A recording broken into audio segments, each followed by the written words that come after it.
श्री राम जय जय राम, श्री राम जय राम।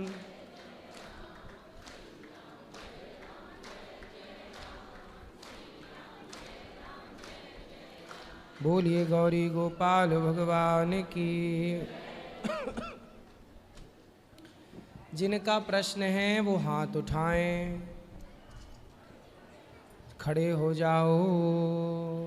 जो प्रश्नोत्तरी से YouTube पर जुड़ रहे हैं चैनल को सब्सक्राइब कर लो, शेयर कर लो। गुरुजी प्रणाम। अभी हम दोपहर को आपकी कथा सुन रहे थे, तो आपने एक वो बताया था कि भगवान सिर्फ एक ही होता है। होता है नहीं, होते हैं। हाँ होते हैं, सॉरी। मतलब हाँ, हम जानते हैं कि जो राम थे उन्होंने वो जो राम थे उन्होंने ही कृष्ण का जन्म लिया था और वामन का जन्म लिया था और नरसिंह उनका भी जन्म लिया था। वो सिर्फ सभी श्री नारायण जी के रूप थे, लेकिन क्या शिव जी भी उन्हीं के रूप हैं? हाँ, जब भगवान नारायण को सृष्टि करनी थी तो ब्रह्मा बन गए जी। सृष्टि का पालन करना था तो विष्णु बन गए, सृष्टि का संहार करना था तो शिव बन गए। इन तीनों शक्तियों को जोड़ा तो ब्रह्मा विष्णु महेश बनी। इन्हीं शक्तियों को दुनिया ने अपनाया गॉड के रूप में। Oh my God ji. God, GOD, G for generator, O for operator, D for destroyer. यही है गॉड, ईश्वर का full form. Brahma Vishnu Mahesh. G for generator means Brahma, O for operator means भगवान विष्णु जो पालन ऑपरेटिंग, और destroyer means Shankar, D for destroyer भगवान शिव। तीनों को जोड़ा तो गॉड मतलब ब्रह्मा विष्णु महेश। यही ईश्वर है जो सृष्टि उत्पन्न पालन संहार। मतलब जो शिव जी वो श्री नारायण के ही रूप है। हाँ, नारायण का ही एक नाम शिव है। लेकिन जैसे अभी हम इस युग में जी रहे हैं, तो जो उन्होंने श्री राम के रूप में कार्य किए, फिर उन्होंने श्री कृष्ण के रूप में कार्य किए, तो उनके कार्य तो हर युग में अलग अलग थे। तो अभी हम उनको जैसे मानते हैं तो उनके वो कार्यशैली के रूप में मानते हैं। जैसे श्री राम ने उनमें बहुत कठिनाई के भी काम किए, जैसे श्री कृष्ण ने, लेकिन उन्होंने भी अलग अलग रूप में अलग अलग तरह से कार्य किए ना। किसने? जैसे मतलब कृष्ण जी ने जैसे बाल लीला की, माखन चुराया, हाँ। गिरिराज जी उठाए। तो और जो राम जी थे उन्होंने बचपन में जाते रहे, जो अपना जीवन व्यतीत किया था आश्रम, माँ बाप की आज्ञा का पालन, हाँ। किया, वनवास गए। वो इसमें क्या पूछना है, क्या समझना है? हाँ। और जैसे वो बड़े होके उन्होंने जैसे सीता जी हैं उनके प्रति जो श्री राम थे उन्होंने जो वो त्याग देते हैं, और जो कृष्ण जी थे वो उनसे जैसे अलग हुए, तो वो दोनों अलग अलग थे। जैसे सीता जी को राम जी ने घर से निकाला था। राम जी ने नहीं निकाला बेटा, काहे हाँ, राम जी को बदनाम कर रहे हो? हाँ, सीता जी को राम जी ने नहीं निकाला।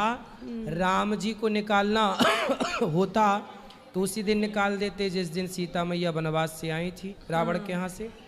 प्रजा ने निकलवाया है। राम जी राजा हैं और राजा का धर्म है प्रजा की बात मानना। तो राम जी केवल पति होते तो किसी के कहने से सीता को क्यों निकालते? पर प्रजा ने कहा कि हम आपकी पत्नी को महारानी के रूप में स्वीकार नहीं करेंगे। तो राजा का कर्तव्य है कि प्रजा की बात सुने। इसलिए तो हमारे राम जी मैसेज देते हैं कि आप नेता जो हैं वो परिवारवाद नहीं हो, नेताओं का धर्म है कि वो प्रजा की सुने। तो राम जी ने यही तो मैसेज दिया कि देखो मैं प्रजा के लिए अपनी पत्नी को छोड़ सकता हूँ, मतलब मेरे लिए प्रजा सर्वोपरि है। यही राजधर्म है, वो राजा का कर्तव्य। और एक और सवाल था, वो जब पूरा क्यों निकाला उसके पीछे पूरी कथा हम कथाओं में सुनाते ही हैं, सुन लेना।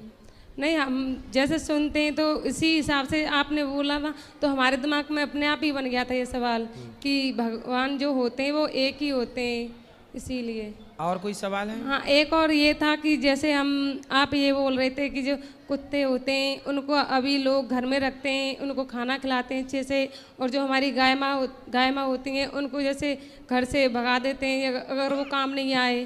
तो जो होता है वो हम अपने कर्म के अनुसार ही होता है। अगर जो गाय माँ है उन्होंने पिछले जन्म में कोई ऐसा कार्य किया है, जिनके रूप में उन्हें अगले इस जन्म में कुछ दुख देखना पड़ रहा है, और जो डॉग्स होते हैं उन्होंने पिछले जन्म में कोई अच्छा काम किया होगा और उन्हें इस रूप में उन्हें अच्छा जो जीवन व्यतीत करने के लिए मिल रहा है किसी के घर में। आप कुत्तों की वकील हो? हाँ, मुझे बहुत पसंद है कुत्ते। जी। कितने हैं घर में? घर में मतलब हमारा जो गांव है ना, तो हम जाते हैं तो सभी के लिए रोटी वगैरह लेके ही जाते हैं। हाँ, कम से कम 8-10 रोटी तो पर डे। जिसमें कुत्तों की सेवा करती हो? हाँ, गाय माता की भी करते हैं। अभी हमारी एक गाय थी, उसकी डेथ हो गई जब वो बच्ची थी, 8 दिन की हुई थी, बिंदु। वो बहुत अच्छी है, मतलब बहुत स्नेह है उससे। बेटा देखो, मुझे हमारे जानवर भी बहुत पसंद है। गाय ने, आपने कहा कोई पाप किया होगा। पहली बात तो ये सुनो कि गाय साक्षात लक्ष्मी है। गाय के गोबर में लक्ष्मी का वास है, गौमूत्र में गंगा का वास है, गाय में समस्त देवी देवताओं का वास है। गाय की परिक्रमा कर लेने से संपूर्ण पृथ्वी की परिक्रमा करने का फल मिल जाता है। धरती माता जब भी भगवान के पास जाती हैं तो गाय का रूप बनाकर जाती हैं, इसलिए गाय कोई पाप नहीं करती। 84 लाख योनियों में एक योनि गाय की है। कहते हैं 84 लाख योनियों में अंतिम योनि है गाय जी। आखिरी योनि क्या है? गाय। कुत्ते को रोटी देने से मनाही नहीं है। हमारे यहाँ तो जब तुम पैदा नहीं थी कुत्तों की वकील, तब भी भगवान हमारे यहाँ, हमारे पूर्वज गाय की रोटी और कुत्ते की आखिरी रोटी निकालने की परंपरा, पर सबका विधान है। आप चप्पल पहनती हो? जी, पाँव में कि सिर पे? सिर पे पहन, नहीं पाँव। सॉरी पैर में। इसीलिए कुत्तों की वकील बनी हो? अरे नहीं, वो आपने बोला था एक साथ, लास्ट में सिर बोला था इसीलिए भूल गया। हाँ, ये बताओ कि चप्पल कहाँ पहनी जाती है? पैरों में पहनी जाती है। पैरों में। पाँव, चप्पल सिर पे क्यों नहीं पहनी जाती? वो पैरों के लिए बनी है। हाँ, ऐसे कुत्ते गली के लिए बने हैं, घर के भीतर के लिए गाय बनी है। जो जहाँ के लिए बना हो उसे वहाँ रखो। चप्पल पाँव के लिए बनी है और मंगलसूत्र गले के लिए बना है। ऐसे ही कुत्ता गली में अच्छा लगता है और गैया घर के भीतर अच्छी लगती है। इसलिए गैया घर के अंदर होनी चाहिए, कुत्ता घर के बाहर होना चाहिए। लेकिन अब तुम्हें कौन समझाए? नहीं, रखते तो है, ऐसे तो गाय भी है हमारे घर में, दोनों है, बट वो हम कहते हैं ना कि जब भगवान तुम्हें प्यार ज्यादा कुत्ते से है? नहीं, दोनों से है। नहीं, तुमने तो गाय को पाप की श्रेणी में ले जाके खड़ा कर दिया। पाप की श्रेणी में नहीं, कर्म की श्रेणी में लिया था कि मतलब हम जो कर्म करते हैं उसी के अनुसार हमें जो मोक्ष मिलता है, भगवान जो हमें देते हैं। तो अब सबसे बड़े उसमें भगवान ने कर्म को लिखा है कि जैसा हम कर्म करेंगे उसी के अनुसार हमें वैसा फल मिलेगा। हाँ, ये तो फिर गाय तो अच्छे से आप गाय की भी सेवा कर सकती हो। गाय की तो बहुत सेवा हमारे घर में है, 2 गाय भी है, उसकी बच्ची भी है। मैं ऐसे रहती हूँ गाय 2 हैं और कुत्ता 10 है। नहीं, वो तो जैसे जो बाहर है वो घर में तो एक ही है, और बाहर है वो तो सारे मतलब जानते पहचानते हैं। अच्छा, आपको सारे कुत्ते जानते हैं? हाँ, सब जानते हैं, उनके नाम भी है सारे, वो अपने नाम भी जानते हैं। और हमारी गाय तो कौन कौन कुत्ते आपको जानते हैं? कौन कौन कुत्ते आपको जानते हैं? सारे ही जानते। जैसे मैं जाऊंगी ना घर से बाहर तो अपने आप ही आ जाएंगे। कम से कम 500 मीटर की दूरी होगी ना, देखेंगे वहां से अपने आप भागे आते हैं। और गाय हमारी है, मतलब एक बच्ची भी है बिंदु, वो भी अपना नाम जानती है अच्छे से। चलो अच्छा, आप गाय की सेवा भी करो, कुत्तों को भी रोटी कोई कुत्ता बीमार पड़े तो उसका इलाज कराना चाहिए। सबके प्रति दया का भाव रखो, सबके प्रति सम्मान का भाव रखो। गाय और कुत्ते दोनों जानवर में ही आते से मुझे जानवर में नहीं आते बेटा, जानवर में कुत्ता जानवर है, गाय माता है। गावो विश्वस्य मां। कुत्ते सुनो, गाय गौमूत्र पीती हो आप? नहीं, पर समाज में लोग गौमूत्र पीते हैं कि नहीं? बोलो हाँ, गौमूत्र पिया जाता है। कुत्ते का मूत्र तो नहीं पी सकता कोई। आपकी माँ गाय के गोबर से चौका बर्तन करती, मतलब आंगन लीपती है कि नहीं? हाँ। तो कुत्ते के गोबर से तुम लीपना शुरू करो। तो तुम कहती हो ना कि गाय और कुत्ता दोनों एक बराबर हैं। जब दोनों एक बराबर हैं तो आंगन को, लोग चूल्हे को गाय के गोबर से लीपते थे पहले। तुम्हारे घर में भी लिपता होगा पहले। हाँ। कुत्ते के गोबर से तुम लीप सकती हो? नहीं। फिर काहे बराबर में रख रही हो? जो चीज बराबर है ही नहीं उसे जबरदस्ती बराबर करना है। नहीं, ऐसे बराबर में नहीं रख रहे, जैसे मतलब स्नेह के हिसाब से, प्यार के हिसाब से कहते हैं, उसके हिसाब काय के हिसाब से, मतलब प्यार के हिसाब से। हाँ। आजकल तो मुंह चटवा रही हैं लड़कियां कुत्तों से। कौन सा प्यार करती हो कुत्ते से? वो तो पता नहीं मुझे, वो अपने अपने स्नेह की वो होती है, जैसे हमारे भगवान, हम वही स्नेह की तो बात कर रहे हैं। आजकल कुछ स्त्रियां कुत्तों से मुंह चटवाने में लगी हुई है, कह रही हम प्यार कर रहे हैं, डॉगी लव डॉगी लव। हाँ तो वो तो गाय से भी नहीं करते होंगे, वो तो जिनको पसंद नहीं है वो तो किसी से भी नहीं करते होंगे। नहीं, जिनसे लगाव होता है जिनको, उनसे सभी करते ही हैं। ऐसा है बेटा, सब पे दया रखो, सबकी सेवा करो, परंतु कुत्ते को कुत्ते की जगह और गाय को, गाय माता है, कुत्ता क्या है? वो पशु जानवर में आता है। हाँ, वो गाय वो माता ही है। लेकिन जैसे हम पढ़ाते हैं बच्चों को, तो उसमें हम सभी, कोई भी हो जो शिक्षक होता है, तो हम क्या बोलते हैं, जैसे पशु हैं तो उनके नाम लिखाएंगे, तो उसमें जानवर आएगा, तो गाय भी आती है ना। तो आप लोग जो पढ़ती हो ना बेटा, वो मैं काले की शिक्षा पढ़ती हो। काश वेदों की, ऋषियों की शिक्षा पढ़ी होती तो गाय जानवरों में नहीं, माता में आती है, देवताओं में आती है। आप लोगों ने जो विद्या पढ़ी है, पढ़ाती हो? हाँ जी। क्या पढ़ाती हो? अभी मेरा मतलब सिलेक्शन हुआ है एज ए गवर्नमेंट टीचर। तो ऐसा है, टीचर हो तो आप क्या पढ़ के टीचर हो गई हो? मैं काले की शिक्षा, इंग्लिश पद्धति, स्कूल की। हमारे गाय को स्कूल के लोग नहीं समझ पाएंगे। गाय को वही समझेगा जो सच्चा सनातनी होगा और जो वेद पुराणों को जानता होगा, धर्म को जानेगा। हमारे यहाँ भगवान आए और गाय की सेवा किए, इसलिए गाय को समझने के लिए बेटा वेद पढ़ना पड़ेगा। उसमें लिखा है कि गाय देवता है, माता है। उसमें कुत्ते को कुत्ता ही लिखा है, स्वान जी। इसलिए तुम इंग्लिश पढ़ के, इंग्लिश वाले तो वही तो सिस्टम हो गया ना, नहीं कि इंग्लिश पढ़ के स्कूलों ने गाय को और कुत्ते को जानवर की श्रेणी में रख दिया। यदि गाय और कुत्ता जानवर की श्रेणी में है तो हम तो सनातनी गाय को माता कहते हैं। माता जानवर कैसे हो सकती है? गाय, नदी को हम गंगा, सब सारी दुनिया कहती है कि नदी है, रिवर है, नदी है, पर हम लोग कहते हैं कि ये माता है। सारी दुनिया कहती है ये समुद्र, इंग्लिश थोड़ी कहती है कि नदी माता है। सनातन धर्म कहता है कि नदी माता है।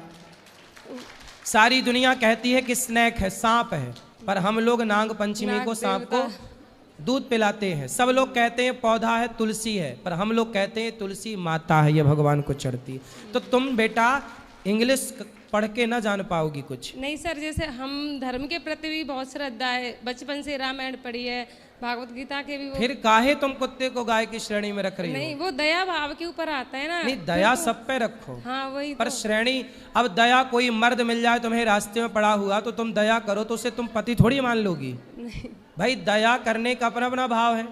भाई तुम्हारा पति जो है, विवाह तो अभी हुआ नहीं, जब होगा तो जो विवाह जिससे होगा उसी को पति मानोगी। पर कोई भी पुरुष तुम्हें भूखा प्यासा रास्ते मिल जाए तो दया तो सब पे करोगी, पर दया करोगी पर उसे पति थोड़ी मान लोगी। बेटा कुत्ते पे दया करो, पर कुत्ते को बाप ना मानो, गाय ही माता है। मतलब दया के रूप में माना है आज तक, हमेशा। बिल्कुल दया करो। धन्यवाद। और कोई सेवा? राधे राधे गुरुजी जी। मैं बेंगलोर से आई हूँ। मैं पूछना चाहती हूँ कि यहाँ की रज ले जाना, मेरी सास बीमार है तो मैं चाहती हूँ कि यहाँ की रज और ये जल जो होता है, वो बोलते हैं वहाँ पे तुलसी की माला, तुलसी की माला ले जाओ, तुलसी पहनो, मस्त पहनाओ सबको। और ये रज यहाँ के ले जा सकते हैं? रज के लिए कुछ लोग कहते हैं नहीं ले जाना चाहिए, कुछ लोग कहते हैं ले जाना चाहिए। यही थोड़ा कन्फ्यूजन हो जाता है, डर लगता है कि ले जाऊँ कि नहीं ले जाऊँ, इसलिए मैं आपसे पूछ रही हूँ कि ले जाना चाहिए कि नहीं ले जाना चाहिए। क्योंकि हमने गुरु प्रेमानंद बाबा को हमने 2024 को गुरु माना, फोन पे ही माना, अभी मिली। आप आशीर्वाद दीजिए कि आज हमें टोकन मिल जाए। ठीक, बस इतनी कृपा कीजिए। एक मिनट, खुश रहिए। तो बस मैं क्या करूं, ले जाऊं रज? क्या देखो, ब्रज की रज, यहाँ की कोई भी लता पता सब भगवत स्वरूप है। कुछ चीज नहीं ले जाना चाहिए, प्रणाम कर लो। प्रणाम करके यहाँ के तुलसी का प्रसाद, बिहारी जी का प्रसाद ही ले जाओ और वह दे दो उनको, जिनको भी देना। यमुना जी का जल भी नहीं ले? हाँ ले जा सकते, कहते कुछ भी नहीं ले जाते यहाँ। यमुना जल भी नहीं ले जाते, पर आप प्रसादी तुलसी ले जाओ, वो ले जा सकते हैं। ठीक, ओके। 2 लाइन पंडित। मैया जल्दी करो, सबको बात करनी। हाँ 1 लाइन। ना जानू मैं पूजा न मन ही पावन है, मानू मैं पूजा, नमन ही पावन है, बस तुम पे चढ़ाने को आँखों का सावन है, आँखों का सावन है।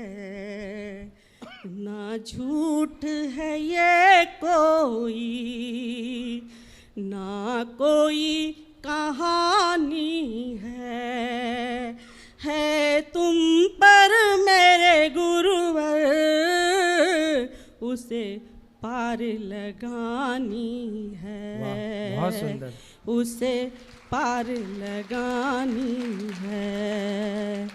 तुम साथ नहीं हो तो यह जग ठुकराता है, तुम साथ नहीं हो तो यह जग ठुकराता है, रास्ते में पड़ा पत्थर जो ठोकर खाता है, बहुत सुंदर।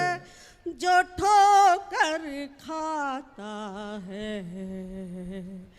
ना झूठ है ये कोई, ना कोई कहानी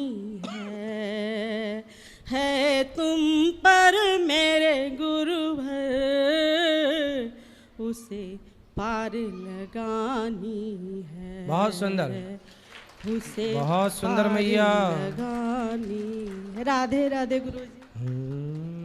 राधे राधे। और किसका प्रश्न है? थोड़ी थोड़ी बात करो तो सबको मौका मिले। राधे राधे गुरुजी। हाँ जी, मैं आपको बेटा बोल सकती हूँ? बिल्कुल, मेरी माँ हो आप। मैं आपको बिहारी जी को बेटा मानती हूँ, क्योंकि मेरा बेटा चले गया गुरुजी 18 साल का। 6 साल हो गए, 4 साल से मैं आपको अपने बेटा मानती हूँ, बिहारी जी को बेटा मानती हूँ।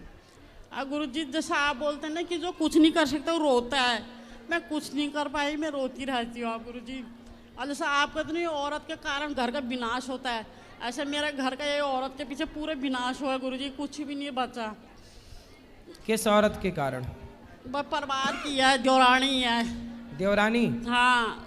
तो देवरानी ने क्या कर दिया? 30 साल से उसने नंद की शादी हुई तो एक पति गांव गया था, वो गांव में रहती थी। आकर इसने मेरे से बोला कि तुम्हारे सामने फर्ज निभाने के लिए रहता हूँ। फिर गांव गए तो देवरानी करता है, ये जेठ तो इतना लड़का लगता है, अपने पति को कहती है ये तो बुढ़ा लगता है। मेरे से बोलती है, जो 15 साल बड़ा है वो लड़का लगता है उसको। कहता है जेठ ने तो अपने बच्चे संभाल रखे हैं, बच्चे संभाल रखे हैं, उससे आगे आप जानते समझ ही गए होंगे जी। और उसके बाद क्या हुआ, जब बुढ़ा ख़त्म हुआ था ससुर, तो उसके बाद मैं गांव गई 2 बार। इनके साझे बाद जब ख़त्म हुई, बारिश हुई थी, और इनके सबको देख के तो मैं 2 बार हॉस्पिटल पहुंची।